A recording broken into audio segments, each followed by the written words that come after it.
दो बुजुर्ग पड़ोसिनें कॉलोनी के पार्क में बैठी अपने दुख सुख बांट रही थी।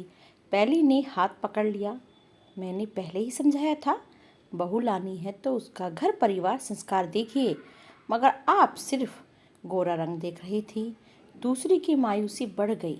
सच कहा आपने, अब तो जाने कैसे कैसे रंग दिखा रही है।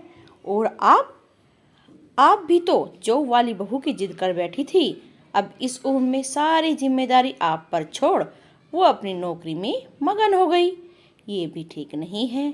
पहली की भी दुखती नस दब गई थी। उसने कहा, थक जाती हूँ दिन भर।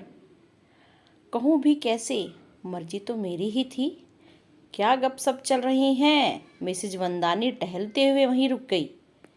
बस यूं ही। दोनों हंस पड़ी। वंदानी जी, आप इतनी मस्त कैसे रहती हैं? आपकी बहू तो सुबह ही चली जाती है जॉब पर, पीछे आप ही अकेले सब संभालती होंगी, थक जाती होंगी। दूसरी ने बीच में टोका, ओह वो बहू है। मैंने सोचा वो क्या, बहुत साधारण सी दिखती है ना, इसलिए सफाई दी उन्होंने इस बारे में कि बहुत साधारण दिखती है। तो क्या हुआ? मिसेज वंदानी गंभीर हो गई। ये कैसी बातें कर रही हैं आप लोग? निकलिए इन सबसे ऊपर और मान लीजिए उसको बेटी।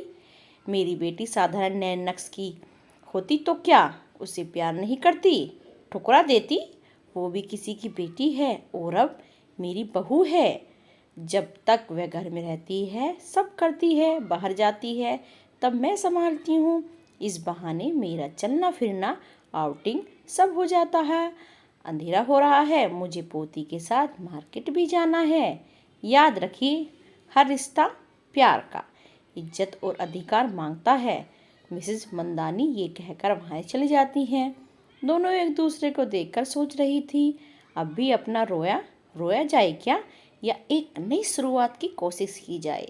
दोनों घर जाने के लिए उठ गई। उसकी मुस्कुराहट बता रही थी, हैप्पी एंडिंग की गुंजाइश अभी बाकी है।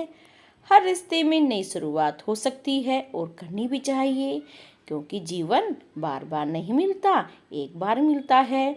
और बहू को बेटी बना के देखिए एक बार। जैसे आप अपनी बेटी को बेटी समझते हैं, दूसरे की बेटी को बेटी समझिए। देखिए घर संसार आपका किस तरह से प्यारा प्यारा चलता है। हमारे साथ बने रहिए नई नई कहानियों के लिए।